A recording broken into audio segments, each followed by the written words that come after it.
Trabajamos por la cultura de una Argentina nueva. Secretaría de Cultura de la Nación. Bueno, buenas noches, lo explico otra vez.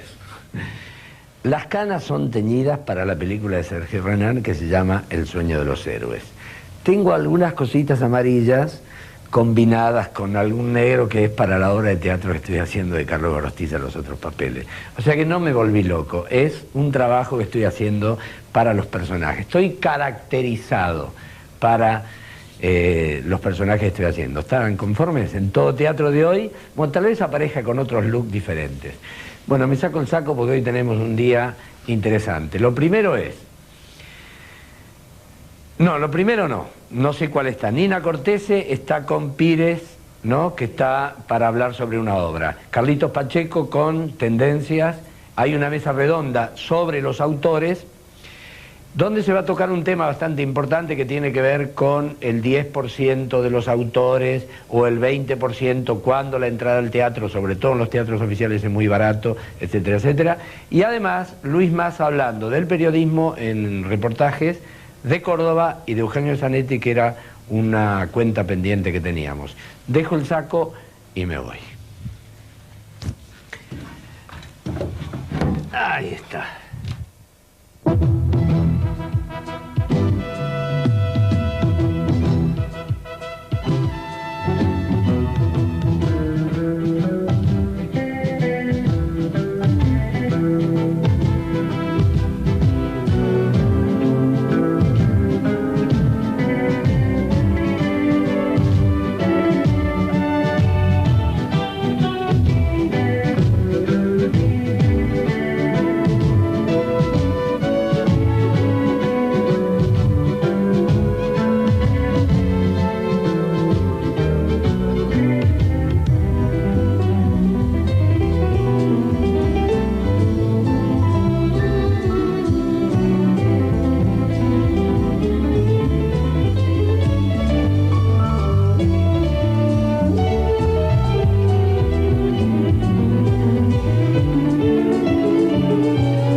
Este nuevo bloque de todo teatro que tiene que ver con estas mesas redondas donde reflexionamos sobre algunos aspectos del arte teatral.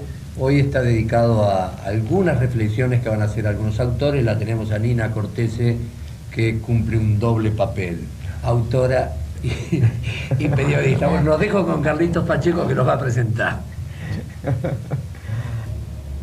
En las últimas semanas las salas oficiales han bajado el precio de sus localidades, lo que ha producido que el público se acerque sobre todo al Teatro Nacional de Cervantes en forma casi masiva. Según las últimas informaciones, alrededor de 16.000 espectadores han asistido a las funciones que se hacen tanto en la Sala Mayor como en la Sala Argentina. Pero también en las últimas semanas, sobre todo los dramaturgos, han comenzado a observar que esta rebaja en el precio de las localidades provoca que el porcentaje que ellos deban cobrar como autores sea casi mínimo. Nosotros invitamos a dos dramaturgos argentinos, Bernardo Caray y Jorge Palán, para desarrollar un poco este tema y ver de qué manera esta situación podría solucionarse para que, bueno, tanto espectadores como autores se vean beneficiados con esta rebaja de entradas. Bernardo. Sí, no, yo quiero aclarar que igual nos vemos beneficiados por la gran cantidad de espectadores que vos acabas de describir. Uno siempre espera que entre esos espectadores haya por lo menos uno con el cual pueda tener una comunión espiritual. O sea que nosotros en ningún momento hemos planteado la razonabilidad de la medida tomada de manera genérica. Al contrario, creemos que es importante porque ha detenido esa especie de carrera de armamentos que teníamos en el medio teatral, en la cual todos competían a ver quién ponía más baffles, más bandas de sonido, más planta de luces. Hemos visto todos espectáculos promocionados en base a la cantidad de elementos técnicos que se volcaban en él. Creo que esto cambia la óptica, va a cambiar la óptica porque supongo que de alguna manera casi todos los otros teatros van a empezar a acomodar sus precios al mercado que marca los teatros oficiales. Los perjuicios yo no diría perjuicios, la nueva estabilidad que le causa al dramaturgo, me gustaría comentarla de alguna manera una vez que todos demos nuestra opinión. Si no está, Jorge, ¿vos qué pensás de esta medida? Bueno, primero me evocó una de las cosas que dijo Bernardo, supongo que se refería a los consejos de Hamlet a los actores a propósito del único, aunque haya un que no es necesario gritar, que alcanza con que alguien escuche. Uno, aunque sea uno. En cuanto a la reflexión, no sé si llamarlo una reflexión, porque me parece que me alcanza solo para una opinión. En todo caso, para reflexionar había que tomar otros costados de la medida esta y no lo más específico, lo más puntual. Digo, ¿no? Reflexionar implica ya ubicar esta medida en un contexto bastante más amplio. En cuanto a la opinión, repito, que podría dar, estoy de acuerdo con Bernardo, si me parece que es favorable que, bueno, los así llamados teatros oficiales hayan realizado este gesto de forma tal que se duplique la cantidad de espectadores, que la gente vaya al teatro, digamos, ¿no? Es decir, que la gente vaya más al teatro. Por lo que tengo entendido, esto no es solo una medida que habrán de tomar los teatros oficiales, sino algunas salas comerciales también. Sería interesante ver por qué solo algunas y qué pasa con las otras. Creo que hay 13 salas que se han comprometido a que a partir del fin de este mes van a establecer un sistema de tickets, cupones, en fin, una chequera con entradas para una cantidad de espectáculos X, ¿no? Entonces, pues, bueno, por una parte está esto. En cuanto al problema de los autores en relación a esto, yo trataría de inventar algo, como nunca provoqué un estallido de boletería, no. Bernardo, una cosa.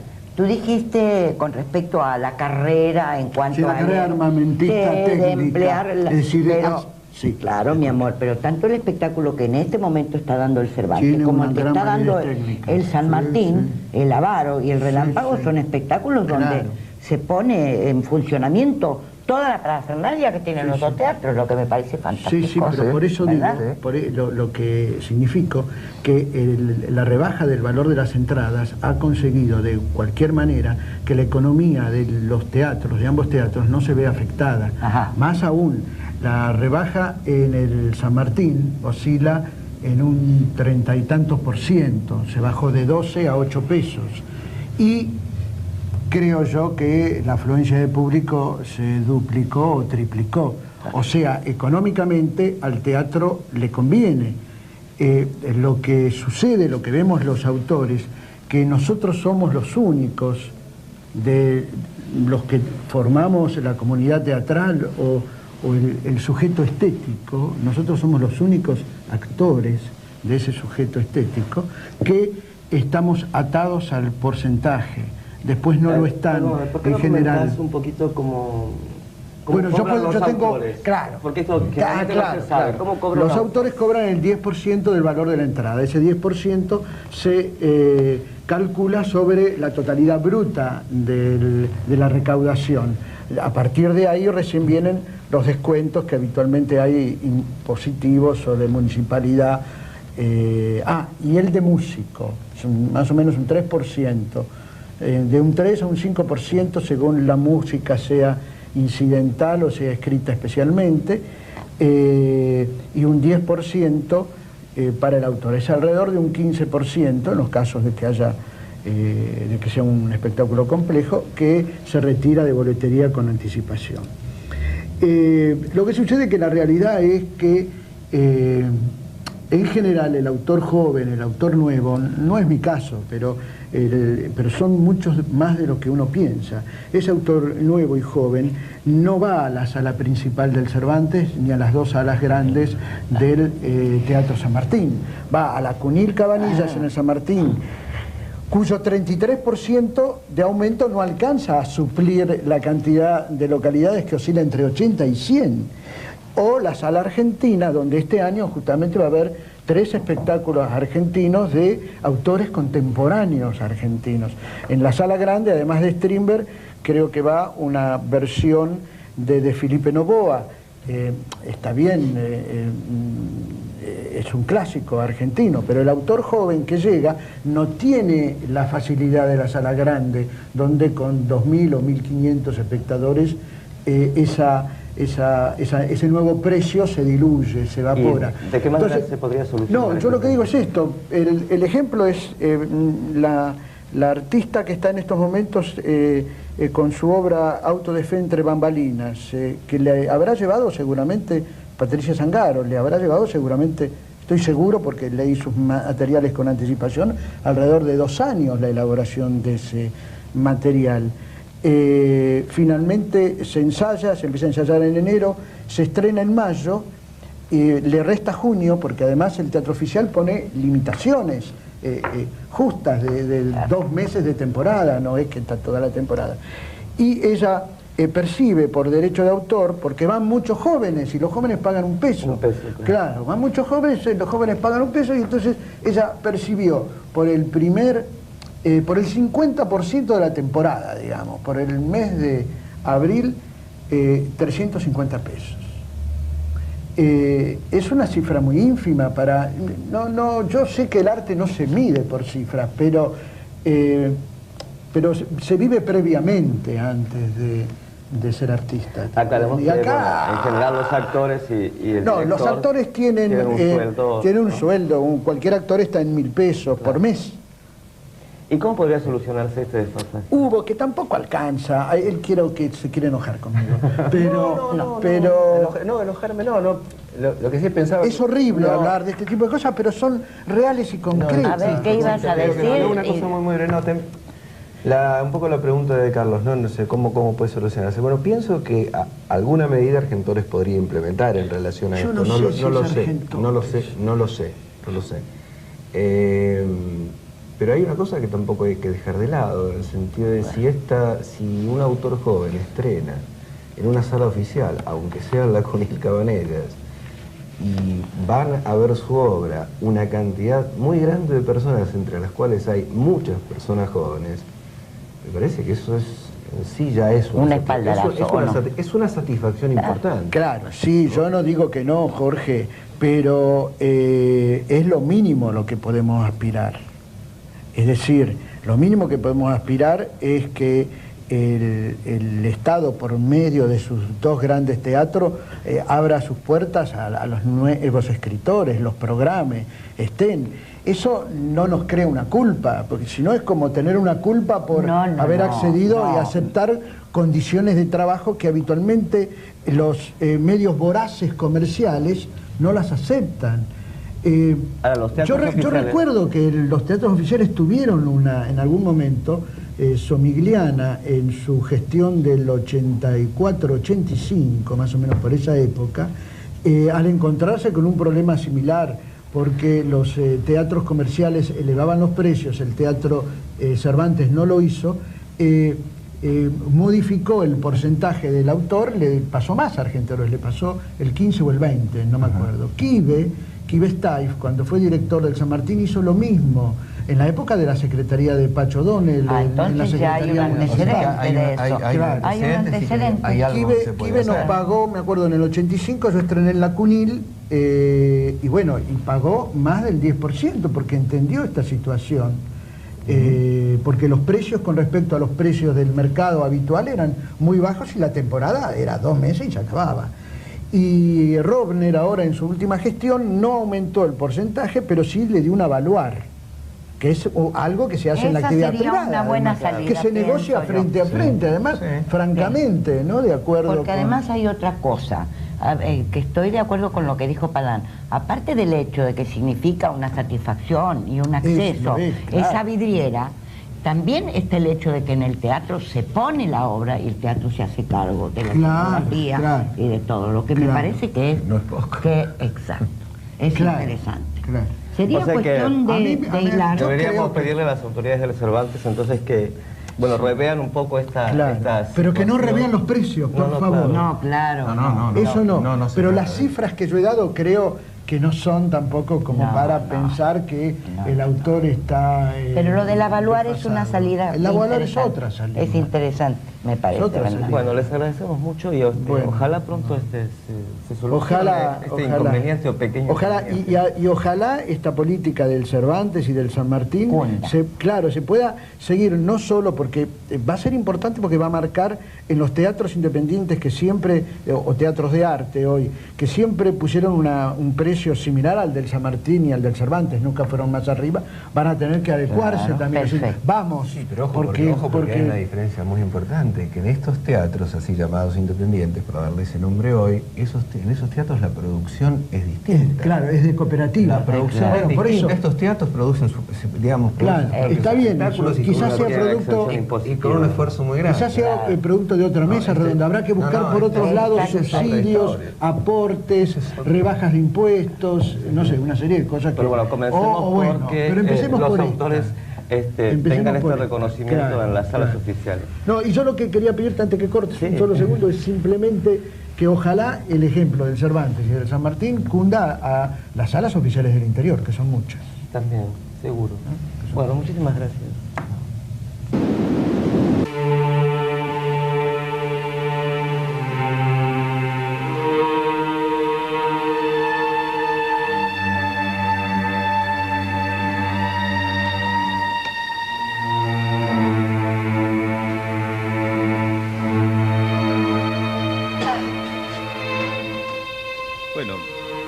Es una obra, es una de las obras más importantes, por lo menos más conocidas, más representadas, de Heine Müller, una obra que escribió durante el año 76 o acabó en el año 76. En realidad es muy difícil de resumirlo en poco tiempo. Podría decir que habla sobre todo de la condición del hombre en este fin de siglo, de la condición del intelectual, ¿no? ¿Tu puesta? Es nuestra, no es mía solo la puesta, es mía y de Emilio García Huevi y de Ana Alvarado también, es una puesta conjunta esta, ¿no? Yo estoy siempre de afuera, ellos trabajan en la obra, pero la apuesta a estos ingredientes. Creo que encontramos en Máquina Hamlet un material que nos representaba como trabajadores del arte, trabajadores del arte con contradicciones en este mundo, ¿no? Sobre cuál es nuestro rol, sobre qué hay que hablar. Creo que es una denuncia sobre todo sobre la violencia, sobre el hecho simple de quizás espantarse con imágenes terribles que uno, gracias al avance de los medios, que uno puede ver al instante en su casa sobre otros países, imágenes violentas y quizás de alguna forma no volver la vista frente a lo que pasa aquí. El grupo trabaja esencialmente con objetos y con actores. Nuestra estética está basada, creo que de esta forma se amolda mucho al trabajo de Müller. Es una estética basada en la repetición, en la síntesis, en la fragmentación. Y Müller en su trabajo ha empleado estos términos. Nosotros estábamos buscando, cuando encontramos Máquina, un texto en el cual pudiéramos volcar nuestros elementos periféricos, algún clásico. Nos encontramos que Müller ya lo había escrito, ese clásico periférico. Lo hemos denominado periférico a Müller, ¿no? Como tantos otros autores que que nos interesan. El pueblo en posición de firmes, fruto de su arte de gobernar. Este era un hombre que solo sabía tomar todo de todos. Paré la marcha fúnebre, clavé mi espada en el féretro, se rompió la cuchilla. Con la punta rota abrí el ataúd y repartí al progenitor muerto. Carne que llama a la carne. Entre los miserables. El luto se transformó en júbilo. El júbilo en chasquido de hambrientas mandíbulas. Sobre el féretro vacío el asesino se montó a la viuda. Y en un principio estaba medio perdida, ¿no? Y como que me cerró al final un poco la obra. La forma en que manipulan. Me gustó, me interesa mucho la forma en que trabajan los actores. El ruido sí, de los disparos me chocó un poco. El trabajo de los actores me gustó mucho, pero no me gusta tanta intelectualización en el teatro. Creo que no llega a la gente eso. Bien, en este segmento titulado Los que vienen, estamos hoy con un joven director argentino que próximamente hará sus primeras armas también, no, sus primeras no, sus segundas armas como autor teatral. Sí. Rubén Pires acaba de obtener varios premios con su puesta de Beck, ¿verdad? ¿Qué Exacto. premios fueron los que te otorgaron, Rubén? Tuvimos 5 nominaciones al ACE, 4 nominaciones a María Guerrero y una mención... 4 nominaciones a Gregorio Laferrer y una mención especial a María Guerrero. ¿Y cuáles ganaron? Mejor actriz de reparto del Gregorio Laferrer y la mención especial de la dirección de Beckett del María Guerrero. Perfecto. Bueno, y ahora esta nueva obra, que ¿cuándo se estrena y dónde, Rubén? En el Centro Cultural Ricardo Rojas, 7 de junio a las 21 horas. Bien. Te has metido con un tema, tengo entendido, bastante complejo, difícil, contradictorio, ¿es verdad? Sí, la obra se llama Archivo Nietzsche y obviamente trata de Nietzsche, uno de los grandes sospechosos, entre comillas, por su forma de pensar en este siglo. Lo que pasa es que vengo con este personaje en mi mente desde casi los 20 años, ¿no? Pierre, Sí, un gran amigo, era nietzscheano. Sí, yo sé.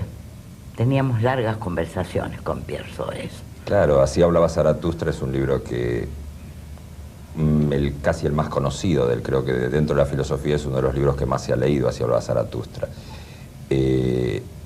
¿Quién a los 20 años no ha transitado por Así hablaba Zaratustra, no? Así es.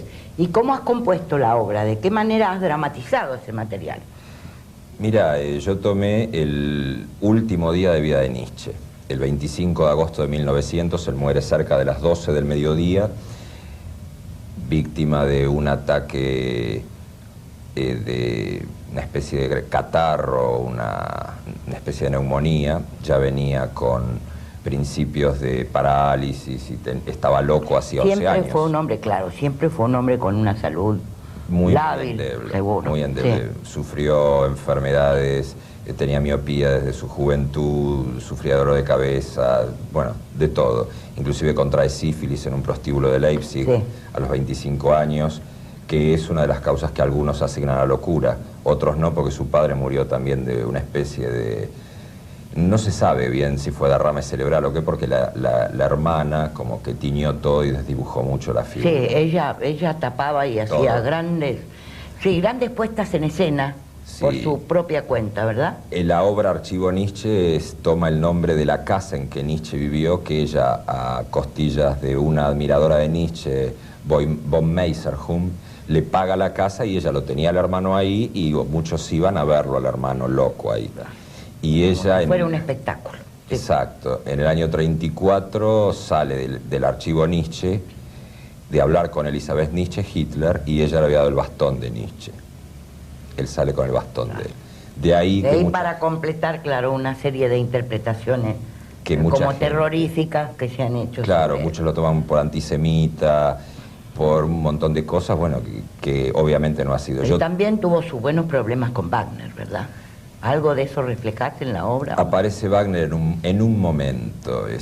Yo me metí más, traté de meterme más fundamentalmente con toda su visión del mundo y su gran soledad. Aparece Wagner, aparece Lu Andrea Salomé, aparece Elizabeth Nietzsche y aparece Zaratustra, que es su mayor creación, y aparece Nietzsche joven. Claro. Él tuvo una crisis, como una conversión, ¿verdad? Poco antes de... Mira, él era hijo de pastores luteranos, sí, de bisabuelos luteranos, por parte de padre y madre. Sí. El padre de él muere cuando él tiene 4 años y, bueno, inclusive el padre de él había sido el maestro de, no sé si la hija del rey de Alemania, es un tipo muy instruido y que lo había una familia muy preparada.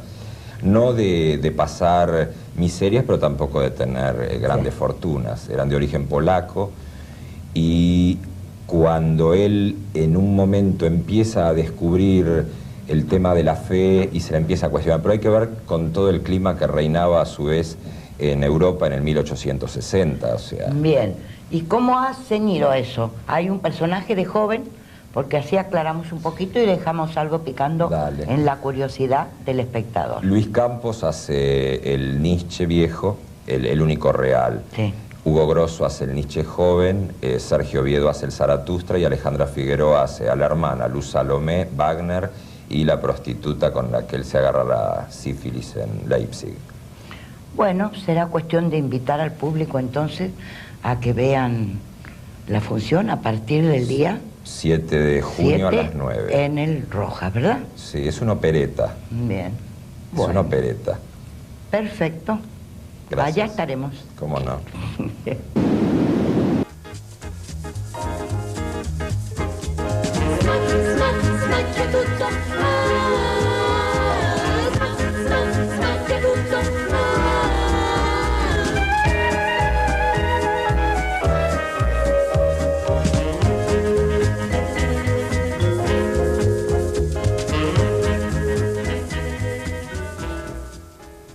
Bueno, detrás del telón y la intimidad de todo lo que pasa atrás de un escenario.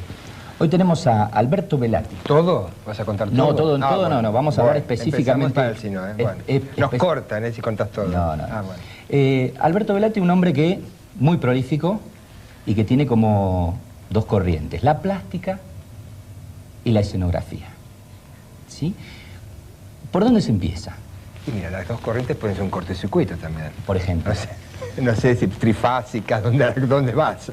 Con las dos corrientes. ¿Cuál es la diferencia y en qué se encuentran y en qué se separan? Mira, mi primer amor fue la plástica. Después caí en la escenografía. Pues es que estos días estaba haciendo una especie de raconto. O sea que estoy más viejo, ¿no? Estoy haciendo un raconto. Y mi primer enganche con la escenografía fue cuando vino Ludmila Cherina al Colón a hacer Martirio San Sebastián, año 1966. Era muy chiquitito, así chiquitito. Y bueno, y ahí creo que me enganché realmente con el espectáculo.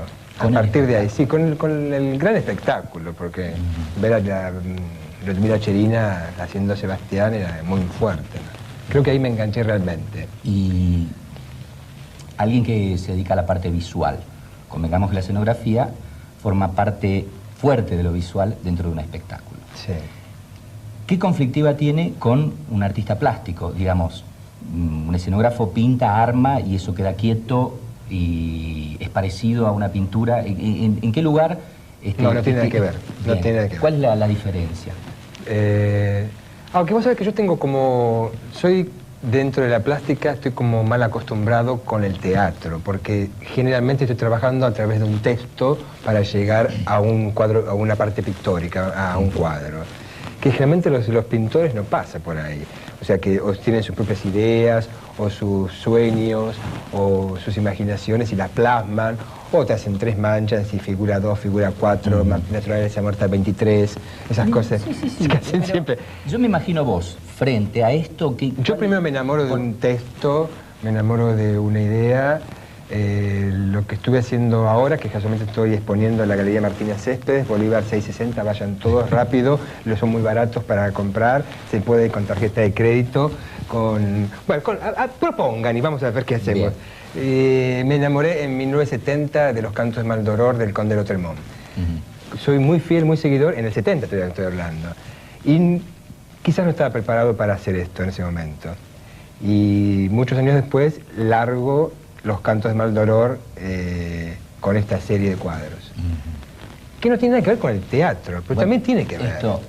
Pero tiene que ver, mucho tiene que ver. Pero digo, lo que te moviliza a pintar es distinto a lo que te moviliza a construir una escenografía. ¿Desde dónde partís siendo vos el mismo responsable? Totalmente, como que es mi unipersonal si fuera teatro, hacer una obra plástica. Ajá. Y porque no dependo de nadie. Primero que no sé, es un albur si voy a cobrar vender un cuadro o no. Ajá. No tengo idea. En cambio, a esta altura en la escenografía, digo, ¿cuánto hay para trabajar? Ajá. No. ¿Podés hacer eso hoy? Puedo hacer eso porque ¿quién me lo impide? Nadie. Que me lo den el trabajo, no. Pero ¿quién me impide que diga eso? Nadie. Mira, pongo el hombro con 1000 proyectos que no ganan un peso y trato de tener algún proyecto importante en el año para ganar dinero, para vivir, obviamente. No te contesté nada. No me contesté. No te contesté nada. No me lo contestaste. ¿Qué me dijiste? Casi como didáctico. Te enfrentás a un proyecto teatral. Sí. ¿Qué haces? Hay muchos caminos. ¿Vos decís para resolver o para plasmar el proyecto, para llegar a parir ese proyecto, para montarlo, para poner en escena? Se me ocurre a mí establecerte una diferencia, digamos. Un escenógrafo sería como un empleado del director, como una persona que está a disposición de una estética que no le puede ser propia. Por ejemplo, sí, ¿no? Sí, de alguna forma sí. No sé si es un empleado de un director, pero sí tenés pautas claras a seguir. Estás involucrado, yo creo que es de esa forma, ¿no? Estás involucrado dentro de un texto, dentro de una estructura dramática, dentro de un estilo que lo combinás o lo armás o haces un trabajo de mesa con el director o los que dirigen el proyecto y se tira la consigna y laburás sobre eso. O sea, en cambio en la plástica tengo absoluta libertad. A veces yo tengo galeristas que me piden que haga un ángel porque el ángel se vendió. Está en mí si lo hago o no lo hago. También hay ciertas reglas. Seguramente. Seguro. Esa diferencia en una escenografía apunta a alguna necesidad dramática. Sí, seguro. Esa necesidad Lo más dramática... importante primero es el autor, el texto, que es el padre de la criatura. Es el puntapié inicial de la obra. Por eso hay grandes pintores, inclusive que han trabajado en escenografía, Dalí, Picasso, hasta el mismo Soldi, que ha hecho mucho cine y bastantes óperas y ballet.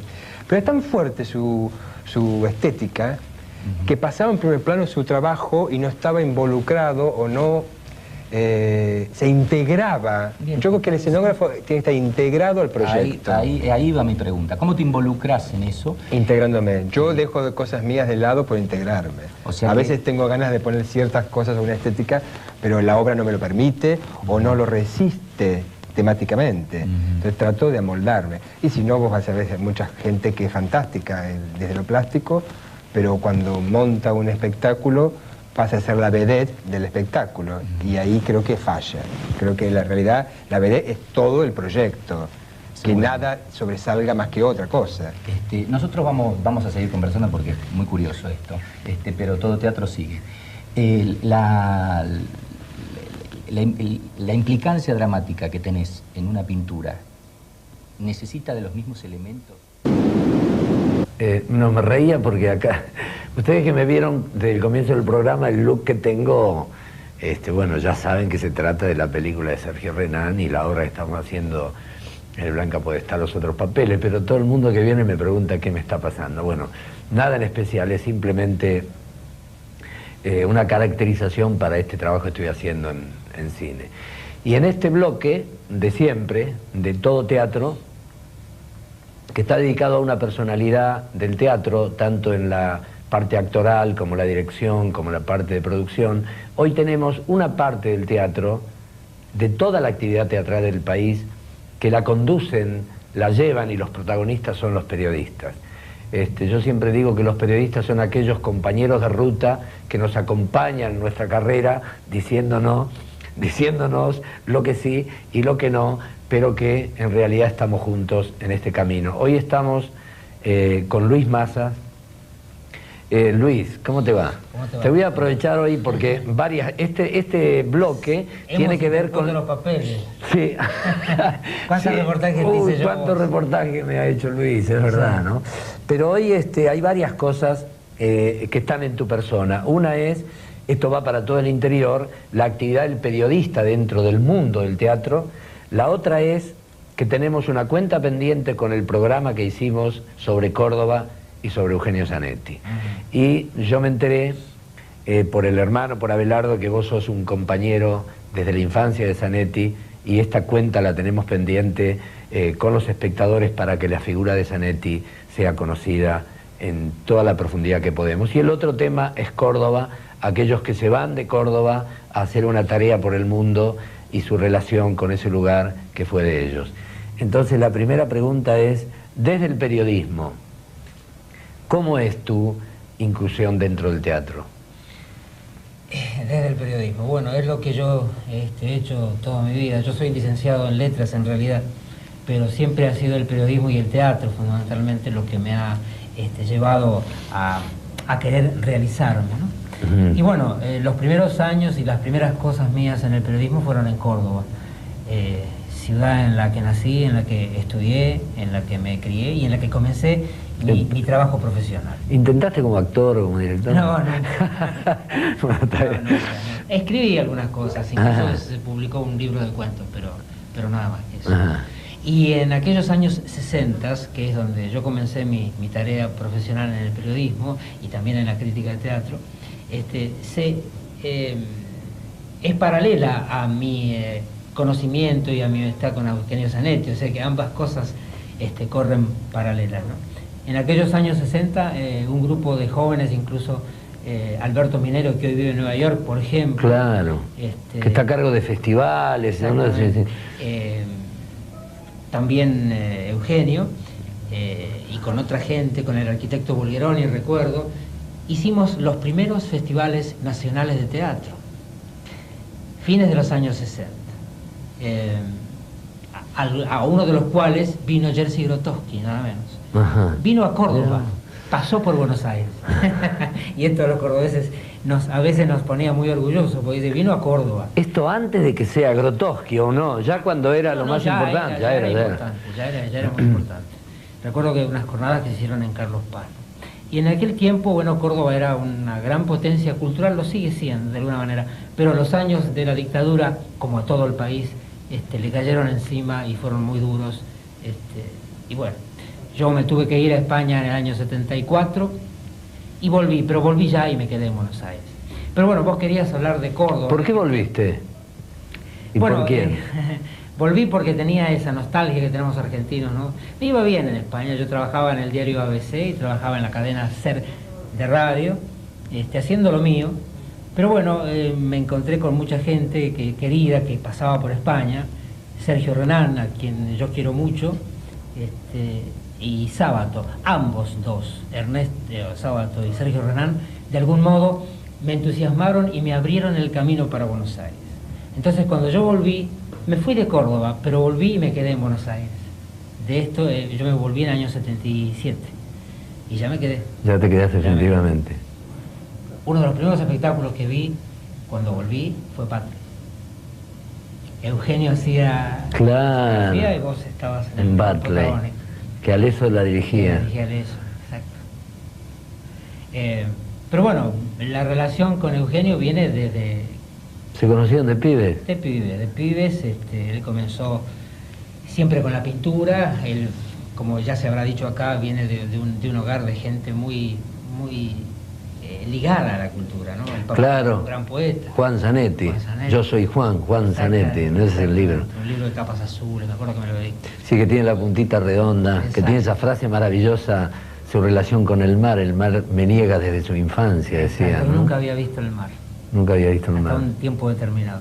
Y bueno, Eugenio bebió de todo eso y bueno, El primer reportaje, Lito, que tiene Eugenio en su vida de creativo, se lo hice yo, en el diario Córdoba, que yo trabajaba en Córdoba.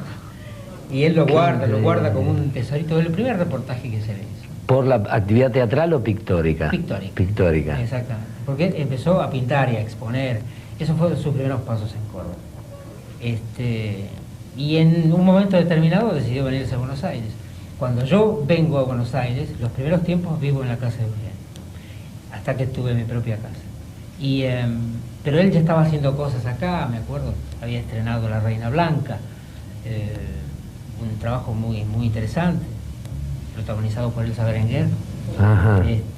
Con Ure. Con Alberto Ure. Alberto Ure en el Odeón. En el Odeón. Claro. Exactamente. Ese espectáculo ganó algunos premios importantes. Y recomenzamos una relación que nunca, además, se cortó, porque hoy mismo hablamos bastante seguido por teléfono en Los Ángeles. Cuando yo estuve por Canal 13 para la entrega de los Oscars, cuando Camila compitió como mejor película extranjera, ajá, y después con La Historia Oficial, que ganó, también estuvimos con Eugenio y vivimos todo ese clima, y nunca se imaginaba Eugenio que él iba a vivir en carne propia, ¿no? Con este Oscar que... Y una amiga en común que tienen, Constanza Amaral. Constanza, que es de aquellos fines de los 70. Eugenio me la presentó porque ya era amiga de él, y hicimos un trío muy mentado en aquellos tiempos, de bohemia, ¿viste? Que a veces no nos alcanzaba a hacer la plata, pero bueno, cada uno hacía lo suyo, lo hacía con placer y pensando que, bueno, íbamos a llegar a algún puerto, ¿no? ¿Tu relación con Córdoba actual, cómo es? Un poco distante. Distante, ¿no? Sí, distante. María Elena Walsh dijo una cosa muy cierta. Cuando nos vamos de nuestro propio lugar hacia otros lugares, por diferentes motivos, empezamos a ser ciudadanos de ninguna parte. Y hay mucho de esto, ¿no? Yo quiero mucho a Buenos Aires, tengo mucha nostalgia por Madrid, donde viví 4 años, una ciudad que me cobijó, y tengo mucha nostalgia por Córdoba también, donde tengo recuerdos imborrables, ¿no? Tienen que ver con toda esa época de los sueños, ¿no? Y de las a veces quimeras, pero bueno, donde uno imagina cosas que va a ser, que no va a ser. Te voy a hacer una pregunta, Luis, como crítico, ¿no? La palabra crítico tiene que ver con cierta frialdad y objetividad. ¿Hay una relación entre la emoción y la crítica, el escribir una crítica? Absoluta. ¿Y cómo se vehiculiza esa emoción? ¿En las palabras que eligen? Yo no creo que los críticos seamos objetivos para nada. No. No, absolutamente. Todo parte de una visión subjetiva de un trabajo, o de una película, o de una obra de arte, de un cuadro. Todo tiene que ver con nosotros, con nuestras emociones, con nuestras experiencias, con las lecturas que le podemos dar a la cosa. De ahí que muchas veces de pronto para un crítico un espectáculo sea bueno y para el otro sea malo, ¿no? Sí, yo siempre me he preguntado que las palabras que eligen, o para el título de la crítica o para el comentario, el verbo o el sustantivo, el adjetivo que eligen, a veces sí está dictado por la emoción. Absolutamente. Para no ir más allá que a tu último trabajo en teatro que estás haciendo ahora, cuando yo vi la pieza de Carlos Gorostiza, a mí me interesó mucho, me conmovió, por una serie de cuestiones que también tienen que ver conmigo persona, conmigo ser humano, porque no se pueden separar. Entonces, el título que yo le puse a la crítica que se publicó sobre ese espectáculo es Las utopías del alma, claro, que tiene que ver con muchas cosas, que me cuenta Gorostiza, pero que yo también asumo de algún modo. El teatro en este país, hablando de utopías, y esto porque lo está escuchando todo el interior, y es una lucha que está librando toda la parte teatrera del país, con el hecho de expresarse por este vehículo que es el teatro, como yo decía, este megáfono enorme, ¿no?, que a todas las voces las agranda para hablar de lo que pasa en el país, en la ciudad, en el barrio. ¿Es una utopía el teatro en este momento? No. ¿Qué le dirías a toda la gente del interior? Vos que sos uno del interior, que se queden ahí o que vayan a España y no es alguien los trae a Buenos Aires o que cumplan su destino. Yo le diría paradójicamente que se queden en su lugar, ¿no? Que hagan lo más que puedan por el lugar. Yo viví las luchas de los actores cordobeses en aquellos años 60, mitad de los 70, en aquella comedia, mítica comedia cordobesa, dirigida muchos años por Jorge Petraglia, con actores que algunos se quedaron en Córdoba y otros vinieron a Buenos Aires. Alfredito Duarte, que ya no está con nosotros, vino a Buenos Aires y hizo una muy buena carrera en Buenos Aires. Jolie Ribois, una gran actriz cordobesa que se quedó allí. Tanta gente. Carlos Jiménez. Carlos Jiménez surgió... Que también era compañero de Janet también. Claro, de esa generación nuestra. Y él se fue, en los fines de los 60, se fue a Venezuela y en Venezuela hizo toda una historia y una carrera y creó los festivales famosos de Caracas. Era también un perseguidor de quimeras, pero las hacía realidad, ¿no? Luis, bueno, públicamente te voy a hacer algo que se me ocurría recién, una especie de invitación, como esto va para el interior también. Me gustaría ver la posibilidad de que un día combinemos y en alguna provincia hagas una charla de un fin de semana sobre este tema, que a mí me parece que ustedes lo aprendieron, no sé de dónde ni cómo, pero que también es un tema que a mí me parece que se debe enseñar y transmitir, sobre todo a la gente que ha logrado en el periodismo teatral un lugar muy importante. Por eso te hago esta invitación casi pública de ver si combinamos un día para ir al interior y hablar sobre este aspecto del espectro teatral que son los críticos. Gracias, Luis. Gracias a vos, Lito, por esta linda idea de hacer un programa que se llame además Todo Teatro. Todo Teatro. Y seguimos con el próximo bloque que no sé cuál es, y del look hablo después. Uno de los directores teatrales más importantes que está produciendo en este momento en París es Philippe Adrien.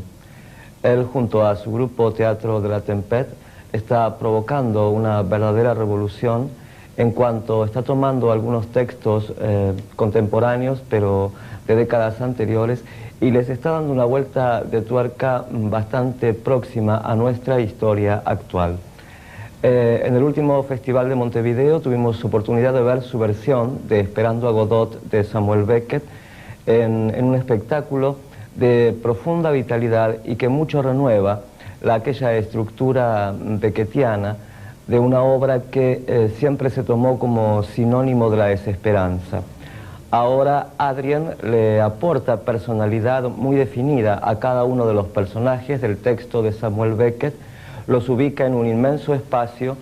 Vladimiro, por ejemplo, es un boxeador ya entrado en años y Estragón es un hombre que con profundas raíces religiosas está sufriendo una profunda depresión. Es Vladimiro quien intenta sacarlo de ese momento y entonces el juego que plantea Samuel Beckett en todo su texto se engrandece profundamente. Otra novedad de ese material escénico es que el emisor de Godot en esta puesta es un actor enano que en el segundo acto aparecerá dentro de un sueño como un personaje más en un gran music hall. Beckett siempre se negó a que los directores transformaran sus textos en la puesta en escena. En más de un caso se enojó con alguno de estos puestistas. Sin duda no ha podido ver esta puesta de Philippe Adrien, pero los críticos más conservadores franceses han saludado al director con profundo interés por su nueva propuesta, tanto que todos ellos en los medios más importantes de París han hablado de una verdadera revolución con este espectáculo. Esperando a Godot está en este momento en gira por el continente americano, ya se presentó en Colombia, en Brasil, en Montevideo y en los próximos días va a ofrecerse en Santiago de Chile. Bueno, entro de espalda para sacar el saco. Esto que tengo acá es el cablecito del micrófono. Bueno, hoy viene con saco porque el secretario de Cultura, O'Donnell, ha hecho una reunión con todos los directores porque la Secretaría de Cultura deja de estar o depender del Ministerio de Educación y pasa a formar parte de Presidencia de la Nación, y eso es una de las conversaciones que estamos teniendo con O'Donnell y con los secretarios, los otros directores nacionales. Bueno, El programa de hoy ha habido poco del interior, ¿no? Pero no tuvimos tiempo de coordinar algunas cosas, pero no se preocupen, Salta, Jujuy, Río Negro. Hemos calculado que tenemos 31 programas que nos quedan por el año y pensamos que todas las provincias estén interviniendo. Nos vemos en el próximo en Todo Teatro, ¿no? Todo Teatro.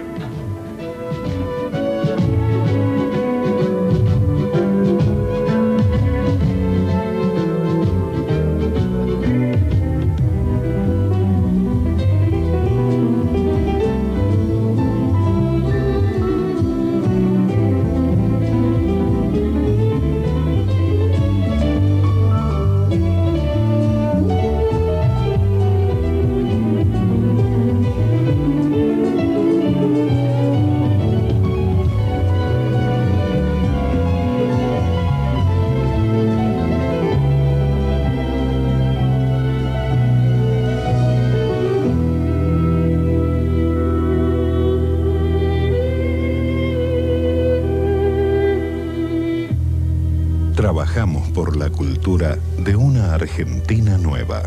Secretaría de Cultura de la Nación.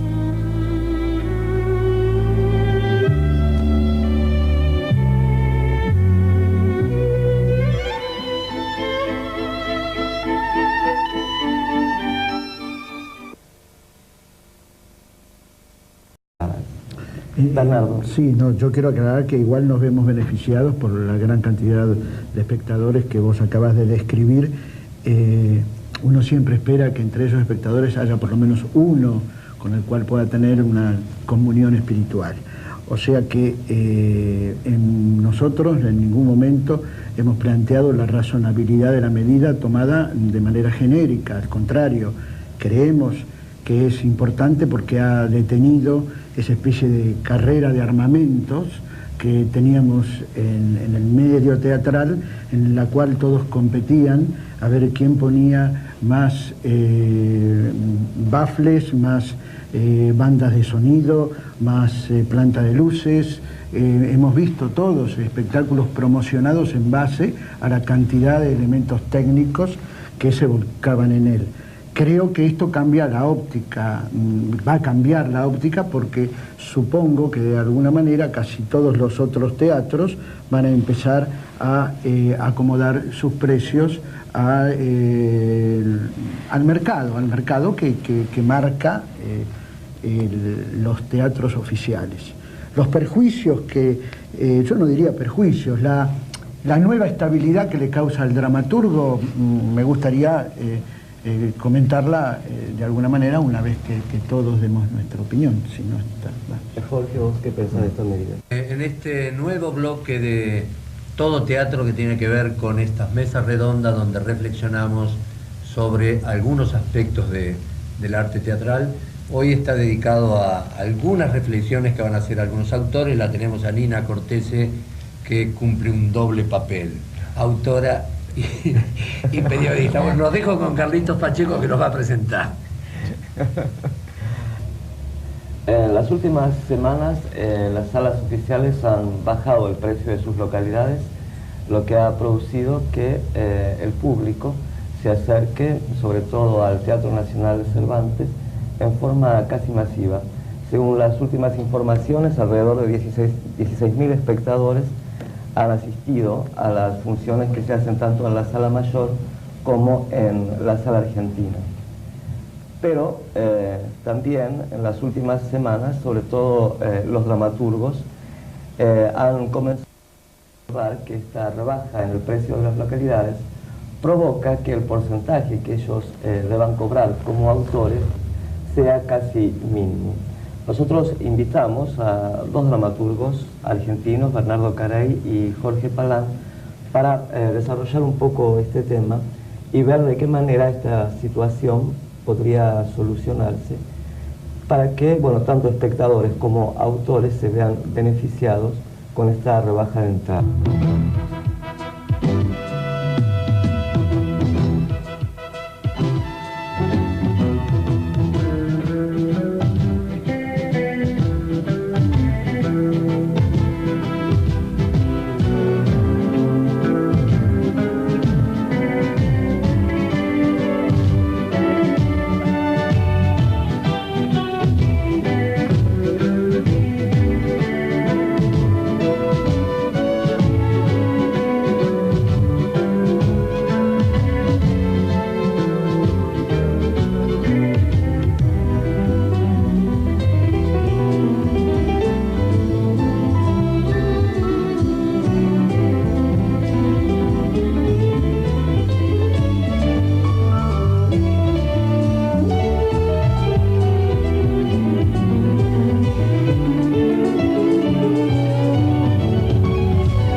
una de las cosas que dijo Bernardo, supongo que se refería a los consejos de Hamlet a los actores a propósito del único, aunque haya un que no es necesario gritar, que alcanza con que alguien escuche. Uno, aunque sea uno. En cuanto a la reflexión, no sé si llamarlo una reflexión, porque me parece que se me alcanza solo para una opinión. En todo caso, para reflexionar había que tomar otros costados de la medida esta y no lo más específico, lo más puntual. Digo, ¿no? Reflexionar implica ya ubicar esta medida en un contexto bastante más amplio. En cuanto a la opinión, repito, que podría dar, estoy de acuerdo con Bernardo, si me parece que es favorable que, bueno, los así llamados teatros oficiales hayan realizado este gesto de forma tal que se duplique la cantidad de espectadores, que la gente vaya al teatro, digamos, ¿no? Así que la gente vaya más al teatro. Por lo que tengo entendido, esto no es solo una medida que habrán de tomar los teatros oficiales, sino algunas salas comerciales también. Ahí sería interesante ver por qué solo algunas y qué pasa con las otras. Creo que hay 13 salas que se han comprometido a que a partir del fin de este mes van a establecer un sistema de tickets, cupones, en fin, una chiquera con entradas para una cantidad de espectáculos X, ¿no? Entonces, pues, bueno, por una parte está esto. Trabajamos por la cultura de una Argentina nueva. Secretaría de Cultura de la Nación.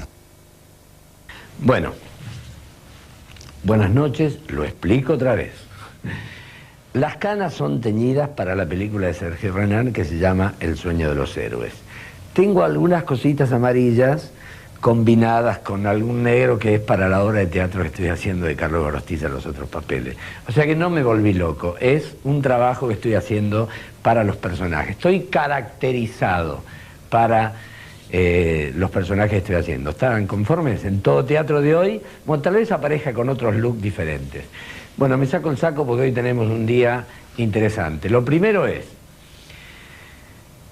No sé cuál está. Nina Cortese está con Pires, ¿no? Que está para hablar sobre una obra. Carlitos Pacheco con Tendencias. Hay una mesa redonda sobre los autores, donde se va a tocar un tema bastante importante que tiene que ver con el 10% de los autores o el 20% cuando la entrada al teatro, sobre todo en los teatros oficiales, es muy barato, etcétera, etcétera. Y además, Luis Massa hablando del periodismo en reportajes de Córdoba y de Eugenio Zanetti, que era una cuenta pendiente que teníamos. Dejo el saco y me voy. Ahí está.